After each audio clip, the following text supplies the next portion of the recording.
જો chapter number 3 ત્રીજું chapter આપણે આજે સ્ટાર્ટ કરવાનું છે સુરેખ નિયત સંબંધ.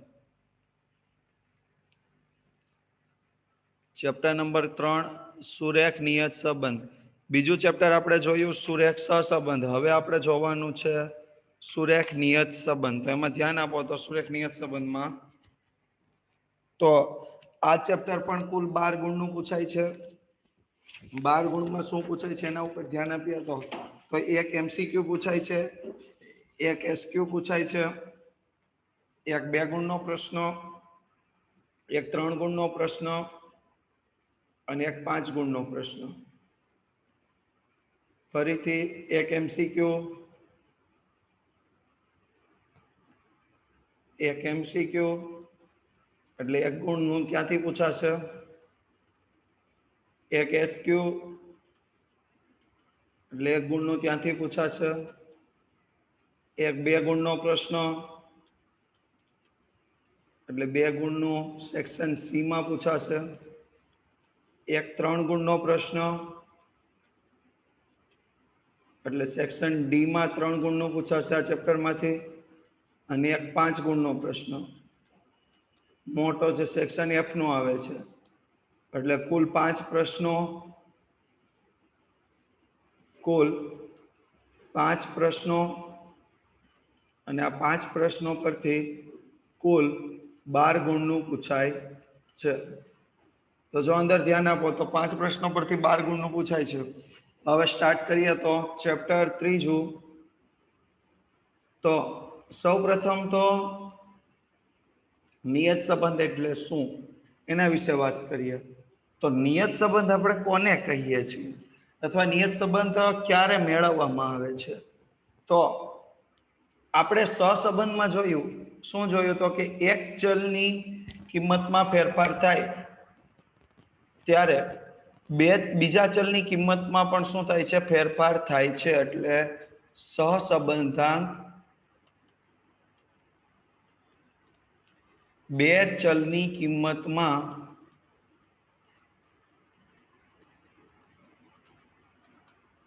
જોવા મળતો એક સાથેનો ફેરફાર દર્શાવે છે.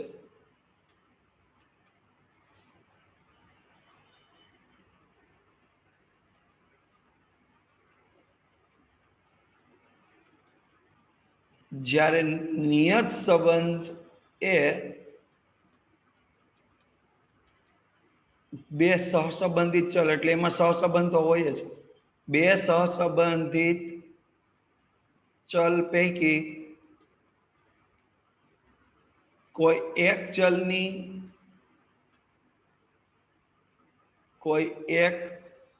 ચલની કિંમતમાં થતા ફેરફારને આધારે એક ચલની કિંમતમાં થતા ફેરફારને આધારે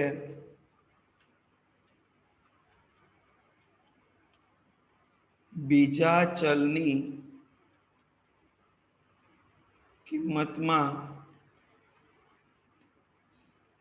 કેટલો ફેરફાર થાય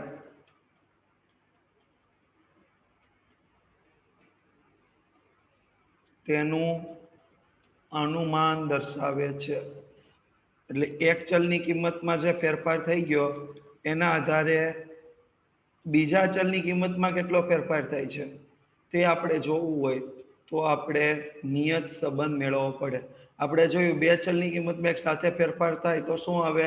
તો કે બે ચલની કિંમતમાં એક સાથે ફેરફાર થાય તો સહસંબંધ આવે.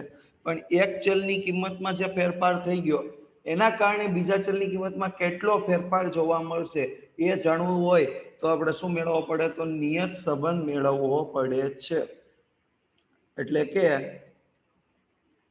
ટૂંકમાં શું કહેવા માંગે છે? એટલે કે નિયત સંબંધે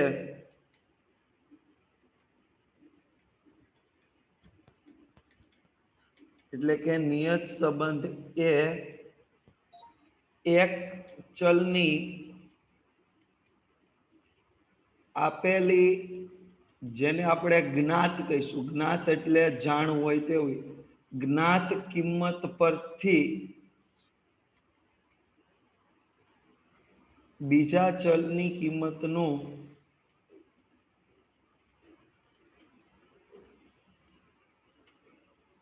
અનુમાન કરે છે. એટલે એક ચલની કિંમત આપેલી હોય એના પરથી બીજા ચલની કિંમતનું અનુમાન કરવાનું કાર્ય કોણ કરશે? તો કે બીજા ચલની કિંમતનું અનુમાન કરવાનું કાર્ય નિયત સંબંધાંક કરે છે. એક ચલની કિંમત આપેલી હોય એના પરથી બીજા ચલની કિંમતનું અનુમાનનું કાર્ય કોણ કરે છે? તો કે બીજા ચલની કિંમતનું અનુમાનનું કાર્ય નિયત સંબંધાંક કરે છે. ત્યારબાદ આપણે આગળ વાત કરીએ તો નિયત સંબંધનો ખ્યાલ સૌપ્રથમ કોણે આપ્યો હતો? તો જો અહીંયા ધ્યાન આપો તો નિયત સંબંધનો ખ્યાલ સૌપ્રથમ કોણે આપ્યો હતો? તો કે સર ફ્રાન્સિસ ગોલ્ટને આપ્યો હતો. નિયત સંબંધનો ખ્યાલ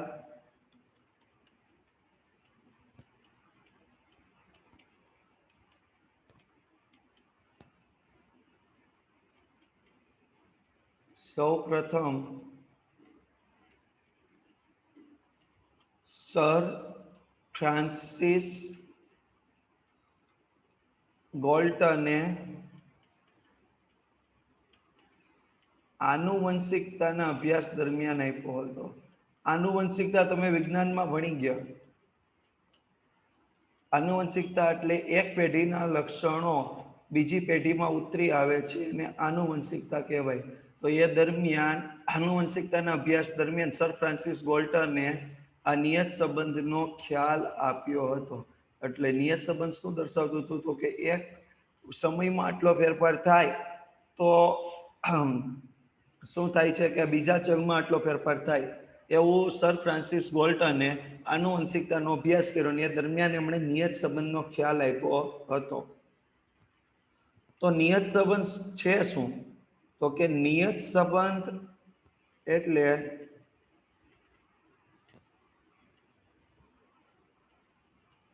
પ્રતિગમન. નિયત સંબંધ એટલે શું થશે? પ્રતિગમન. પ્રતિગમન એટલે શું? તો કે સરેરાશ કિંમત તરફ પરત ફરવું. સરેરાશ કિંમતની નજીકની કિંમત મેળવવી એને પ્રતિગમન કહેવાય. પ્રતિગમન અથવા સરેરાશ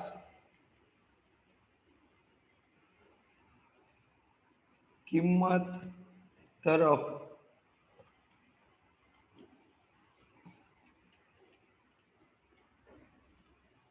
પરત ફરવું. આ સરેરાશ કિંમત તરફ પરત ફરવું એટલે શું? તો કે કોઈ ચોક્કસ કિંમત હોય, સરેરાશ હોય, મધ્ય કિંમત હોય, એની તરફ પરત આવવું એને શું કહેવાય છે? નિયત સંબંધ. તો નિયત સંબંધનું આપણે જો વાત કરીએ તો નિયત સંબંધ એ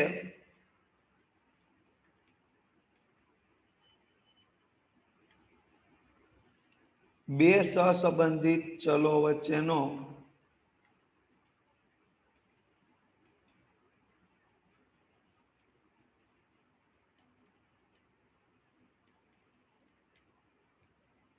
વિધ્યાત્મક સંબંધ છે. નિયત સંબંધ એ બે સહસંબંધિત ચલો વચ્ચેનો વિધ્યાત્મક સંબંધ છે.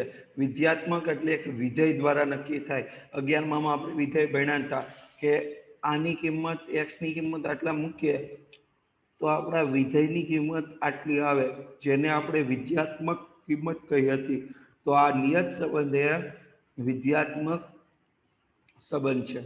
તો હવે કેટલીક વ્યાખ્યાઓમાં જોઈએ તો પહેલી જ વ્યાખ્યા આપી છે આપણને, મોડેલ કોને કહેવાય? તો મોડેલ કોને કહીશું? તો કોઈ સંબંધ કે સમસ્યા, કોઈ સંબંધ કે સમસ્યાને રજૂ કરતા એક કે તેથી વધુ સમીકરણોના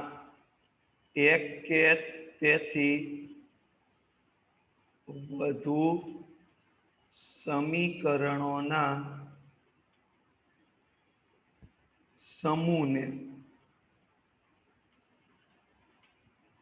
મોડેલ કહે છે. એટલે એક સમીકરણ હોય કે એક કે તેથી વધુ હોય એને આપણે શું કહીએ છીએ? મોડેલ. તો કોઈ સંબંધ કે સમસ્યાને રજૂ કરતા એક કે તેથી વધુ સમીકરણોના સમૂહને શું કહેવામાં આવે છે? મોડેલ કહે છે. કોઈ સંબંધ કે સમસ્યાને રજૂ કરતા એક કે તેથી વધુ સમીકરણોના સમૂહ. એટલે આપણને દાખલા તરીકે આપણે જે 10મામાં ભણીને આવ્યા હતા, એક પુત્રની ઉંમર આટલી અને પિતાની ઉંમરનો સરવાળો આટલો થાય છે.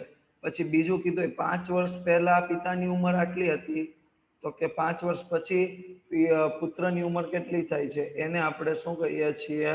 તો કે સમીકરણ. તો ફરીથી મોડેલ એક વખત લખીએ. શું આપ્યું છે? તો કોઈ સંબંધ કે સમસ્યાને રજૂ કરતા એક કે તેથી વધુ સમીકરણોના સમૂહને મોડેલ કહે છે. એટલે સમીકરણોનો જે સમૂહ છે એને શું કહેવાય છે? મોડેલ. ત્યારબાદ નેક્સ્ટ વાત કરીએ તો બીજું આપ્યું છે તો કે કારણ ચલ અને કાર્ય ચલ. તો કારણભૂત ચલ કોને કહે છે? તો એને આપણે સહસંબંધમાં જોઈ ગયા હતા કે જે ચલ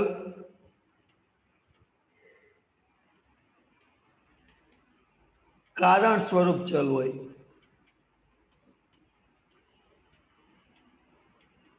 જે ચલ કારણ સ્વરૂપ ચલ હોય તેને કારણભૂત ચલ કે નિરપેક્ષ ચલ કહે છે.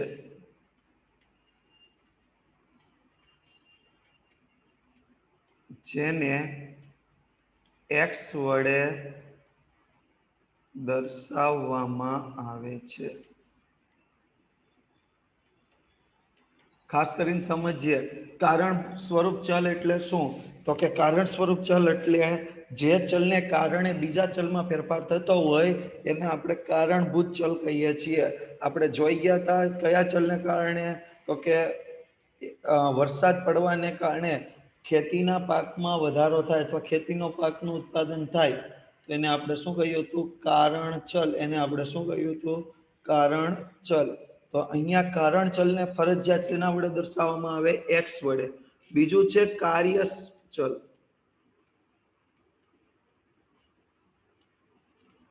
તો જે ચલ કાર્ય સ્વરૂપ ચલ હોય તેને આપણે શેના તેને સાપેક્ષ ચલ અથવા કાર્ય ચલ કહે છે.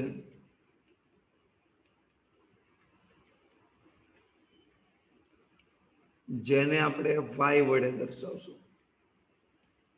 જેને વાય વડે દર્શાવવામાં આવે છે. એટલે જો એક ચલની ફેરફારની અસરને કારણે જે ચલમાં ફેરફાર થતો હોય, એક ચલના ફેરફારની અસરને કારણે જે ચલમાં ફેરફાર થતો હોય એને આપણે શું કહીએ છીએ? કાર્ય સ્વરૂપ ચલ અથવા સાપેક્ષ ચલ. હવે આપણે જોવાનું છે નિયત સંબંધ મોડેલ. તો નિયત સંબંધ મોડેલની વાત કરીએ તો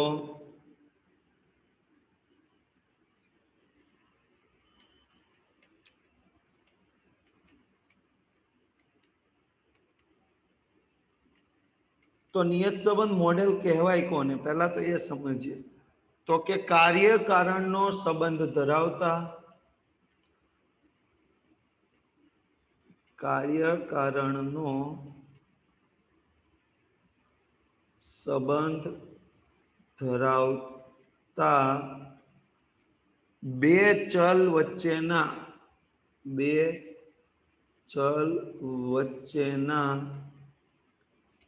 સંબંધને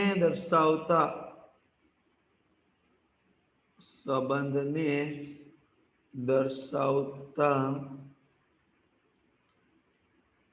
આંકડા શાસ્ત્રીય મોડેલને નિયત સંબંધ મોડેલ કહે છે. આ એક આખું મોડેલ તૈયાર કરવામાં આવે છે, એક સમીકરણ તૈયાર કરવામાં આવે છે જે બે ચલ વચ્ચેનો શું દર્શાવે છે? સંબંધ દર્શાવે છે. શું દર્શાવે છે? સંબંધ. તો બે ચલ વચ્ચેનો સંબંધ દર્શાવતા આંકડા શાસ્ત્રીય મોડેલને શું કહેવામાં આવે છે? નિયત સંબંધ મોડેલ કહે છે. તો નિયત સંબંધ મોડેલ હોય કેવું? તમને એક માર્ક્સનો પ્રશ્ન પૂછાય કે નિયત સંબંધ મોડેલ લખો. તો નિયત સંબંધ મોડેલ સ્વરૂપ જો આપીએ તો capital Y is equal to alpha plus beta x plus you. Capital Y is equal to alpha plus beta x plus you. તો કેપિટલ Y એટલે સાપેક્ષ ચલ, કેપિટલ X એટલે નિરપેક્ષ ચલ,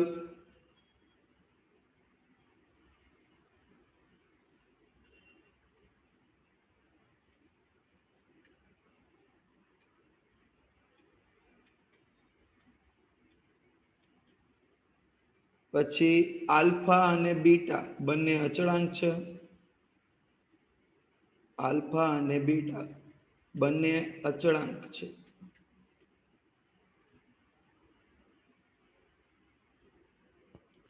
અને બીજી એક વસ્તુ આપી છે તમને. શું આપ્યું છે? તો કે બીજું આપ્યું છે યુ. આ યુ શું છે? તો કે મોડેલનો વિક્ષેપ ચલ. આ વિક્ષેપ ચલ એટલે શું? કે જ્યારે તમે એક ચલને આધારે બીજા ચલનું અનુમાન કરો છો, એક ચલને આધારે બીજા ચલનું શું કરો છો? અનુમાન કરો છો, તો શક્ય છે કે અમુક પોઈન્ટમાં અંતર આવી શકે. એક્ઝામ્પલ તરીકે આપણે જોઈએ તો બધા પાસે કેલ્સી હશે, કેલ્સી લઈ લ્યો.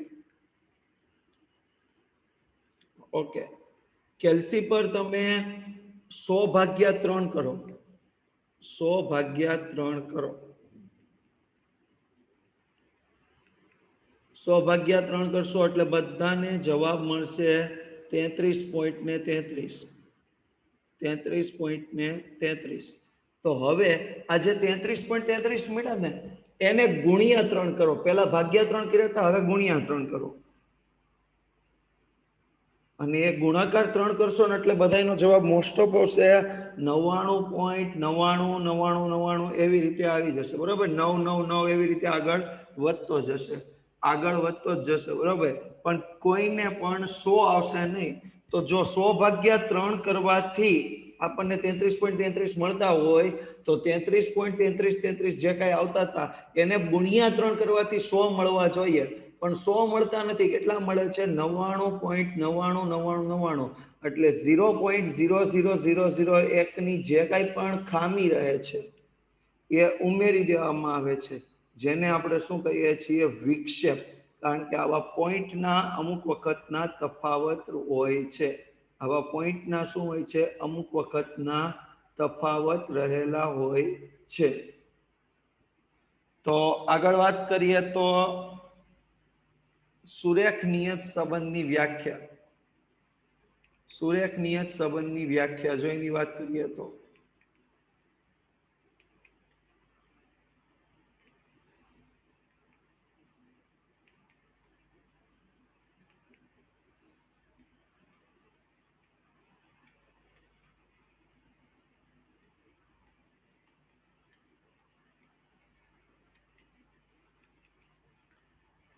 સુરેખ નિયત સંબંધની વ્યાખ્યા આપણને શું સમજાવે છે એના વિશે વાત કરી લઈએ. તો સુરેખ નિયત સંબંધની વ્યાખ્યા આપણને સમજાવે છે કે બે સહસંબંધિત ચલો વચ્ચે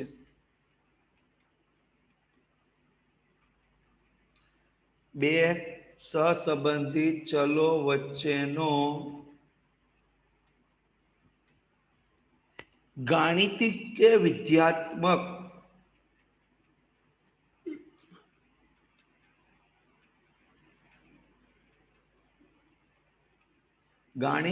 વિધ્યાત્મક સુરેખ સંબંધ કે જેના દ્વારા આપેલી કિંમત માટે એટલે કોઈ એક ચલની આપેલી કિંમત માટે તેને અનુરૂપ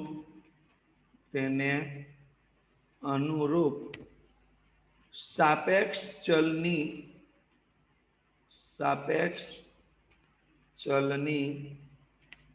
કિંમતનું અનુમાન થઈ શકે તેને સુરેખ નિયત સંબંધ કહે છે. એટલે આપેલી કિંમત માટે તેને અનુરૂપ જે કિંમતનું અનુમાન થઈ શકે તેને આપણે શું કહીએ છીએ? સુરેખ નિયત સંબંધ. ફરીથી બે ચલની કિંમત આપી હોય એમાં એક ચલની કિંમત માટે થઈ અને બીજા ચલની કિંમતનું જો અનુમાન થઈ શકતું હોય, એક ચલની કિંમત માટે થઈ બીજા ચલની કિંમતનું જો અનુમાન થઈ શકતું હોય તો એને આપણે સુરેખ નિયત સંબંધ કહીએ છીએ. એક્ઝામ્પલ તરીકે આપણે જોવું હોય તો એક્ઝામ્પલ તરીકે આપણે શું સમજશું તો કે એક્ઝામ્પલ તરીકે આપણે એવું સમજીએ તો દાખલા તરીકે વરસાદનું પડવું અને પાકનું ઉગવું, બરાબર? તો કેટલો વરસાદ પડે તો કેટલો પાક ઉગી શકે એને આપણે શું કહીએ છીએ? એને આપણે કહીએ છીએ સુરેખ નિયત સંબંધ. કે આટલો વરસાદ પડે તો આટલો પાક ઉગી શકે એવી એક કિંમતને આધારે બીજી કિંમતનું અનુમાન થઈ શકે તો એને આપણે શું કહીએ છીએ? સુરેખ નિયત સંબંધ કહીએ છીએ. એટલે બે સહસંબંધિત ચલો વચ્ચેનો એવો ગાણિતિક કે વિધ્યાત્મક સંબંધ કે જેના દ્વારા એક ચલની કિંમતને આધારે બીજા ચલની કિંમતનું શું કરી શકાય તો કે અનુમાન થઈ શકતું હોય. એક ચલની કિંમતને આધારે બીજા ચલની કિંમતનું અનુમાન થઈ શકતું હોય તો તેને આપણે શું કહીએ છીએ? તેને આપણે કહીએ છીએ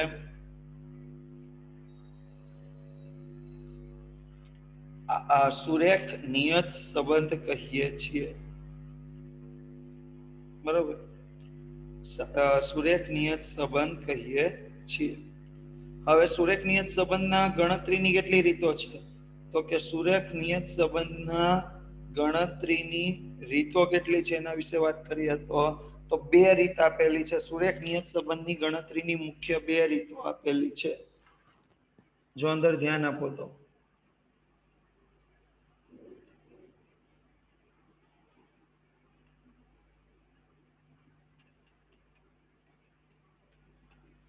સુરેખ નિયત સંબંધની ગણતરી માટેની મુખ્ય બે રીત. એક વિકર્ણ આકૃતિની રીત જે આપણે ગણવાની નથી કારણ કે આપણને એવો એક પણ દાખલો આપ્યો નથી. વિકર્ણ આકૃતિની રીત અને બીજી છે ન્યૂનતમ વર્ગોની રીત. આપણે જે દાખલાઓ ગણવાના છે બધા આ જ રીતે ગણવાના છે, ન્યૂનતમ વર્ગોની રીત. તો જો વિકર્ણ આકૃતિની રીતમાં કોઈ પણ આપણે ગણવાનું નથી, જ્યારે ન્યૂનતમ વર્ગોની રીત આપણે પૂરેપૂરી ગણવાની છે. તો સ્ટાર્ટ કરીએ આપણે ન્યૂનતમ વર્ગોની રીતમાં. તો ન્યૂનતમ વર્ગોની રીત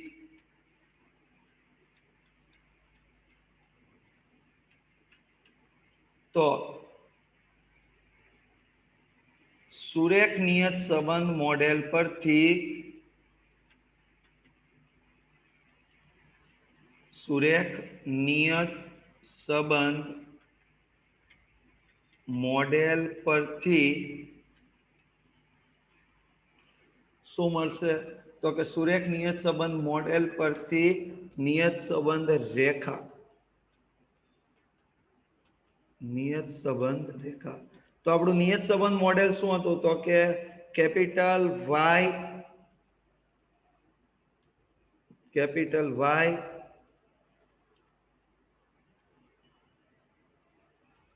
is equal to alpha plus beta x plus u, અને એના પરથી y ની x પરની નિયત સંબંધ રેખાનું આયોજન. હંમેશા આ જ રીતે લખવાનું, y ની x પરની નિયત સંબંધ રેખાનું અન્વયોજન. તો અન્વયોજન આપણે કરીએ તો y નું શું થઈ જશે? Small y cap. આલ્ફા નું શું થઈ જશે? a.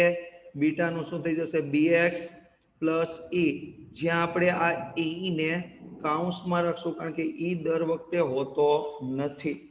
પણ y કેપ એટલે સાપેક્ષ ચલની કિંમતનું અનુમાન, સાપેક્ષ ચલની કિંમતનું અનુમાન. x એટલે નિરપેક્ષ ચલની આપેલી કિંમત, નિરપેક્ષ ચલની આપેલી કિંમત. જ્યારે a એટલે નિયત સંબંધ રેખાનો અંતઃખંડ, નિયત સંબંધ રેખાનો અંતઃખંડ. b એટલે નિયત સંબંધાંક ઓબ્લિક નિયત સંબંધ રેખાનો ઢાળ.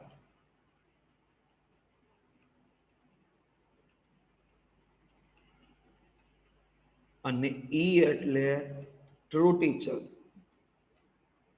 તો આપણે ખાસ અત્યારે જોવાના છીએ ત્રુટિ ચલને.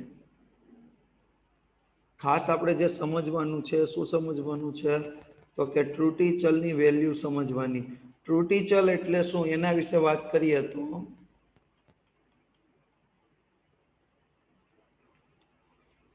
ત્રુટિ ચલ એટલે શું?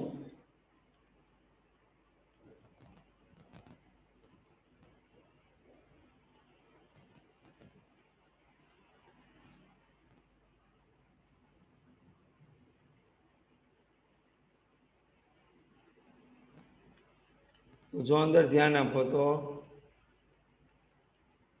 કોને આપણે ત્રુટિ ચલ કહીશું? તો કે નિયત સંબંધ રેખાના અભ્યાસમાં, નિયત સંબંધ રેખાના અભ્યાસમાં કોઈ એક ચલ x ની માટે સાપેક્ષ ચલ, અહીંયા એક લખ્યું ને જગ્યાએ નિરપેક્ષ ચલ લખજો. સોરી, ફરીથી આપણે લખવું પડશે. લખી નાખીએ.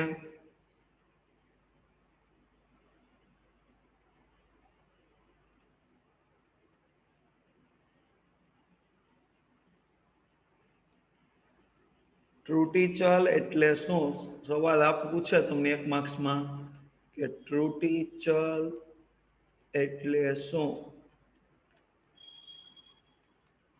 તો લખવાનું, નિયત સંબંધ રેખાના અભ્યાસમાં, નિયત સંબંધ રેખાના અભ્યાસમાં કોઈ નિરપેક્ષ ચલ x ની કોઈ એક કિંમત માટે, કોઈ એક કિંમત માટે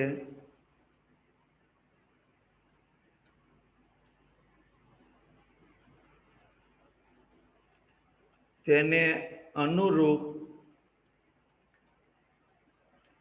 સાપેક્ષ ચલ y ની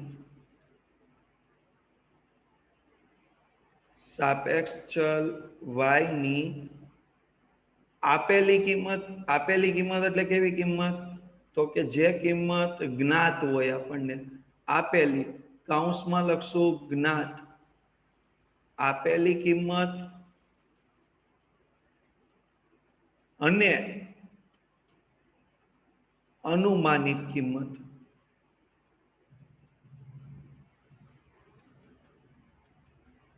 વચ્ચેના તફાવતને ત્રુટી ચલ કહે છે. આપેલી કિંમતને અવલોકિત કિંમત પણ કહેવાય. આપેલી કિંમતને અવલોકિત કિંમત પણ કહે છે. એટલે આપેલી કિંમત બરાબર અવલોકિત કિંમત. તો ત્રુટી ચલને જેને ઈ વડે દર્શાવાય, તો ઈ વડે દર્શાવીએ, સ્મોલ ઈ રાખવાનો, કેપિટલ ઈ નહીં, કારણ કે કેપિટલ ઈ નો આપણે આગળ બીજા ભાગમાં ઉપયોગ કરવાનો આવશે. એટલે સ્મોલ ઈ વડે દર્શાવાય તો ઈ બરાબર શું થશે? તો કે y minus Y cap. y એટલે આપેલી કિંમત, y કેપ એટલે અવલોકિત કિંમત. તો નેક્સ્ટ આપણે વાત કરીએ તો અંતઃખંડ એ બરાબર, અંતઃખંડ એ બરાબર, તો એ બરાબર શું થશે? તો કે y બાર એટલે મધ્યક, માઇનસ બી એક્સ બાર. બી એટલે નિયત સંબંધાંક, એક્સ બાર એટલે ચલ એક્સ નો મધ્યક. એટલે ટૂંકમાં તમારે નિયત સંબંધ કે સહસંબંધ મેળવતા પહેલા શું મેળવવું પડશે? તો કે નિયત સંબંધ કે સહસંબંધ મેળવતા પહેલા તમારે મધ્યક મેળવવા જરૂરી છે. અને હવે આપણે આગળ નિયત સંબંધાંક બી ના સૂત્ર મૂકીએ તો એક બે સૂત્ર જે પહેલા સ્વાધ્યાયના છે એ એકાદું સૂત્ર આપણે સમજી લઈએ. તો બી નું પહેલું સ્વાધ્યાયનું જે સૂત્ર આપ્યું છે, બરોબર, તો નિયત સંબંધાંક બી બરાબર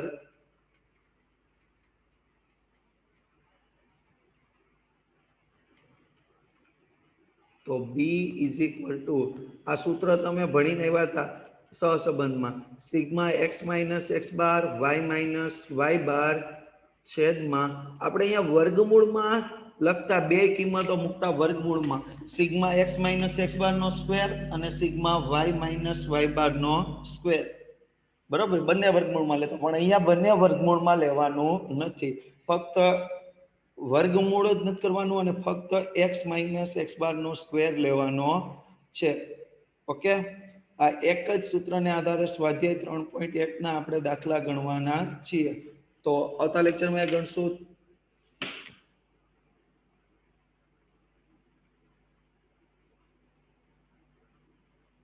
ઓકે, બીજું કદાચ આપણને પૂછી શકે તો કે નિયત સંબંધ રેખાનો ઢાળ.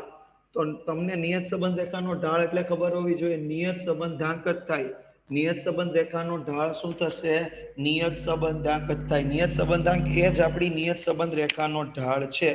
બે વસ્તુ ખાસ સમજો, નિયત સંબંધ રેખાનો ઢાળ એ નિયત સંબંધાંક જ છે, બરોબર.